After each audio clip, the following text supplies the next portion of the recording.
Olá, nesse vídeo eu vou falar para vocês quais os materiais necessários que vocês vão precisar providenciar para executar os exercícios, né? Então eu listei realmente os materiais essenciais, né? São materiais que eu acredito que vocês não devem ter muita dificuldade de encontrar. Porque eu também falo de algumas alternativas, mostro o material que eu uso, mas eu também indico alguns materiais que vocês podem improvisar para acompanhar. Vamos lá? Então, primeiramente, o papel. O papel eu vou utilizar no curso o papel offset de 200 gramas. Esse aqui, acredito que tem 200 gramas, mais ou menos. Em torno de 200 gramas tá bom, acima disso, pois ele dá uma boa resistência, né? Na hora dos pop-ups. Você pode também utilizar alguns papéis coloridos, se você quiser, como Color Plus também. Sempre lembrando de usar papéis foscos, né? Não optar por papel couché, né? Que são papéis laminados. Eu não optaria por papéis laminados, ia no fosco mesmo. Até porque você vai precisar imprimir as facas de corte no papel e tal. E você pode ter algum problema com as impressoras, né? Então, o papel offset, o Color Plus de gramatura aproximadamente 200 gramas e branco colorido, né? Esses aqui, os nós estão cortados no formato A5 já, que é o formato que eu estou utilizando para fazer os cartões, né? Meus cartões todos têm esse formato A5. Mas vocês podem comprar folhas de formato A4 e recortar, né? Porque na faca de corte lá o formato tá justamente esse formato A5, mas aí vocês imprimem no A4 e depois é só cortar, né? A gente precisa de régua, né? Certo? Eu recomendo uma régua metálica, porque muitas vezes a gente passa o estilete, né? A gente usa muito o estilete. E a régua metálica, o estilete ele não vai danificar a régua. Você pode também usar de acrílico, mas com o tempo ele pode ir correndo um pouco.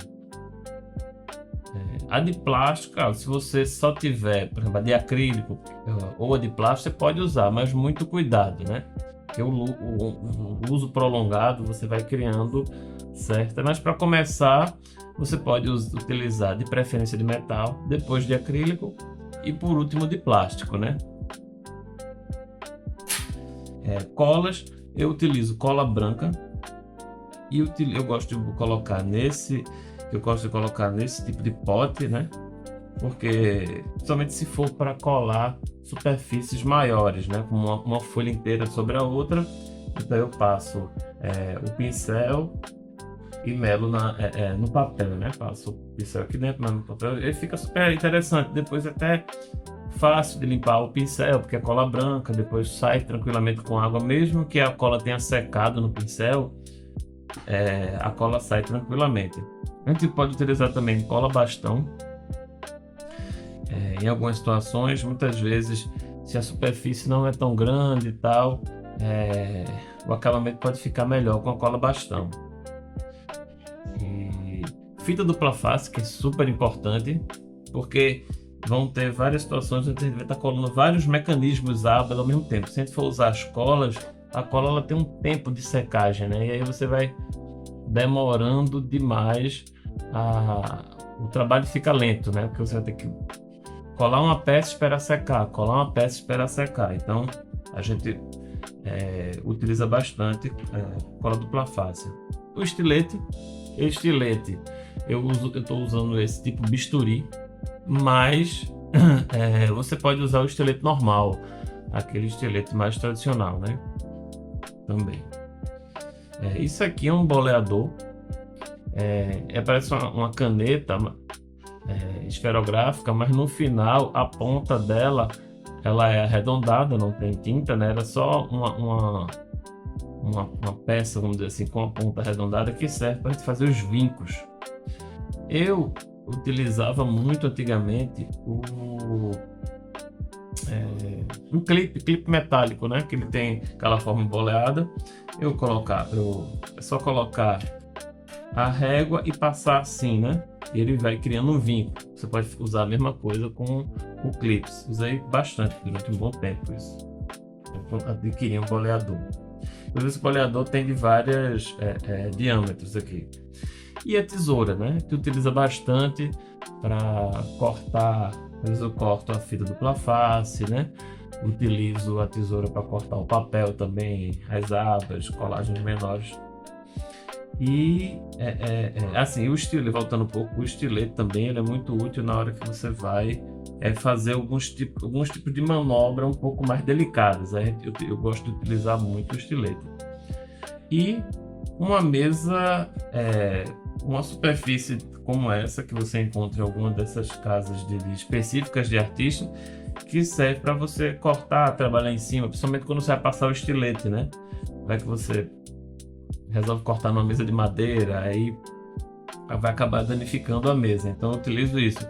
Caso vocês não tenham como conseguir um desses, vocês podem conseguir uma superfície, tem uns papelão pinheiro ou papel Paraná, que são uns papelões assim que você pode usar na base. Durante um bom tempo eu utilizei esses papéis, principalmente o papelão pinheiro, que é mais duro, né? Só que com o tempo, depois de muito passar o estilete, ele vai criando as irregularidades que depois atrapalham. Você tem que trocar frequentemente, né? E essa superfície, não, dificilmente ela se danifica, né? E ela tem dos dois lados. Então, uma hora que um lado vier se desgastar, eventualmente você pode mudar para o outro. Mas eu acho que nunca, até agora, nunca foi necessário virar o lado. Então pronto, esses são os materiais que a gente vai usar ao longo do curso. E aí quem puder adquiri-los, acho super interessante, assim, não são nada difíceis de você conseguir, né? E sempre dê alguma alternativa caso vocês não achem, né? Algum desses. Então pronto, assim que vocês tiverem com o material à mão, só mandar bala nas oficinas, beleza? Pronto, até o próximo encontro.